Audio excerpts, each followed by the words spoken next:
Yang pertama, saya mau tes keaktifan raginya dulu, karena sebelumnya raginya ini udah pernah dibuka bungkusnya. Jika menggunakan ragi baru yang bungkusnya belum pernah dibuka, itu langsung dicampur aja ke tepungnya ya. Masukkan 1 sendok teh ragi instan ke dalam gelas.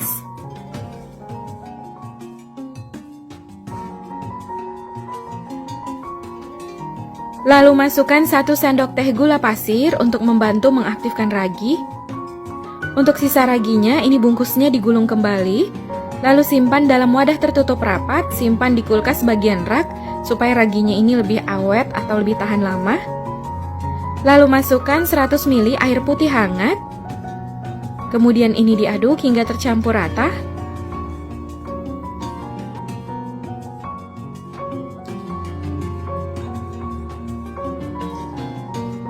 Lalu tutup gelasnya, diamkan sekitar 5 menit hingga raginya mengembang atau berbusa.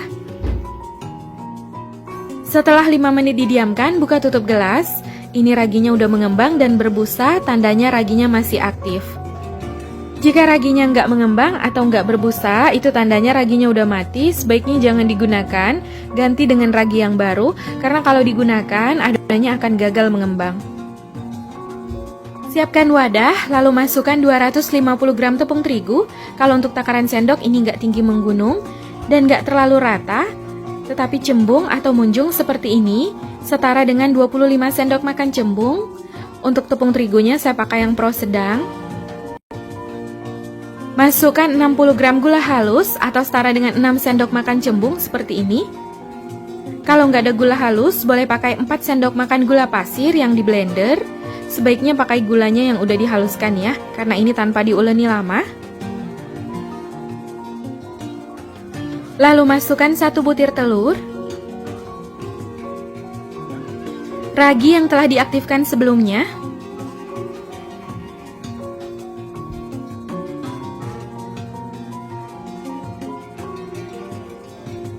kemudian aduk adonan hingga tercampur rata. Ini saya aduk menggunakan centong nasi, atau boleh juga langsung diuleni menggunakan tangan.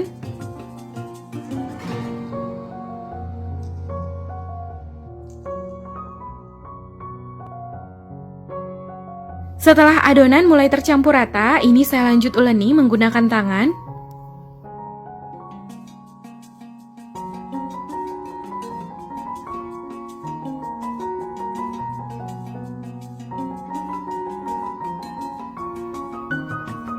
Nah, ini adonannya udah tercampur rata.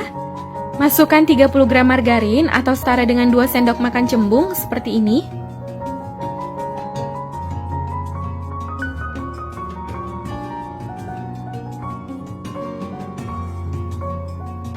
Lalu masukkan setengah sendok teh garam. Kemudian uleni adonan hingga margarin meresap tercampur rata ke seluruh adonan.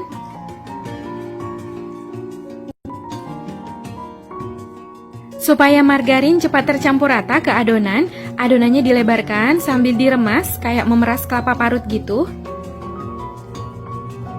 Jadi menguleninya ini sebentar aja, nggak sampai kalis elastis, nggak sampai pegel, cuma sekitar 3 menit. Nah, ini margarinnya udah terserap ke seluruh adonan, lalu bulatkan adonan. Untuk adonannya, ini memang sedikit agak lengket. Lalu letakkan kembali adonan ke dalam wadah. Kemudian tutup adonan, ini saya tutup menggunakan plastik wrap. Boleh juga menggunakan kain atau serbet bersih. Lalu diamkan adonan sekitar 90 menit sampai adonannya mengembang 2 kali lipat. Setelah 90 menit didiamkan, adonannya udah mengembang 2 kali lipat. Lalu buka plastiknya. Kemudian kempiskan adonan. Pindahkan adonan ke alas yang telah ditaburi tepung terigu.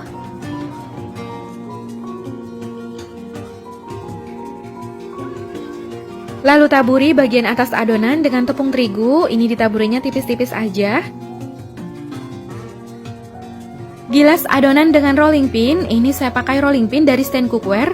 Untuk pembeliannya boleh klik link di description box atau boleh langsung DM Instagram @standcookware. Untuk ketebalan adonannya sesuai selera, ini saya gilas sekitar 0,5 cm.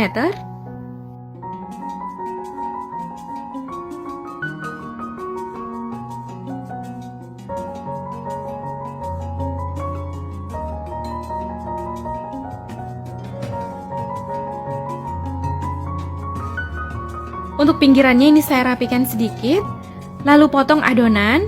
Untuk besarnya sesuai selera, ini saya potong menjadi 18 bagian.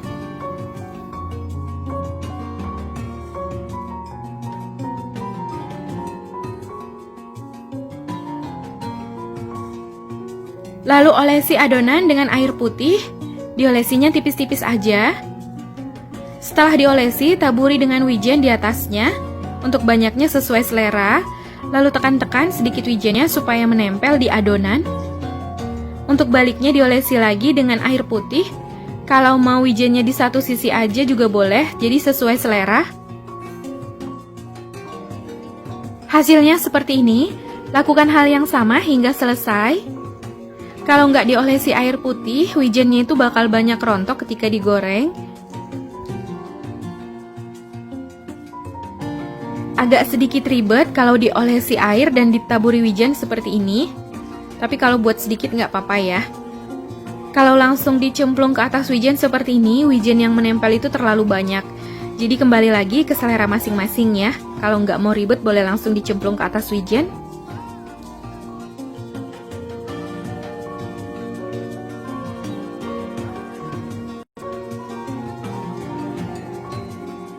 Setelah selesai ditaburi wijen, tutup adonan dengan kain bersih. Diamkan sekitar 20 menit hingga adonannya mengembang. Setelah 20 menit didiamkan, buka tutup kainnya dan ini siap untuk digoreng. Panaskan minyak di dalam wajan, saya gunakan api sedang. Untuk wajannya, saya pakai wokpan 2 handle dari Stand Cookware. Untuk link pembeliannya boleh DM Instagram @standcookware atau saya cantumkan linknya di description box. Kualitasnya bagus banget, ini dah coating Jerman dan ini anti lengket ya. Masukkan adonan secukupnya ke dalam wajan.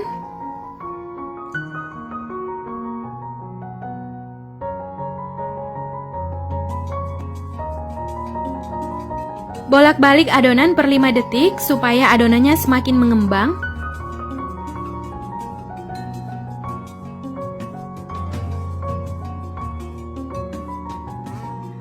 Setelah warnanya agak kecoklatan, ini odadingnya udah mateng. Kemudian angkat dan keluarkan dari minyak. Tiriskan agar minyaknya turun. Kemudian goreng lagi sisa adonan odading. Setelah minyaknya turun, odadingnya siap untuk disajikan. Ini dia, odadingnya udah selesai ditiriskan dari minyak. Sekarang saya mau cobain. Untuk bagian dalamnya bisa dilihat ini teksturnya lembut banget. Ini disebut roti bantal karena bentuknya mirip bantal ya, dan teksturnya lembut. Ini mirip roti bohong yang pernah saya buat. Roti bohong dia agak berongga. Bismillah.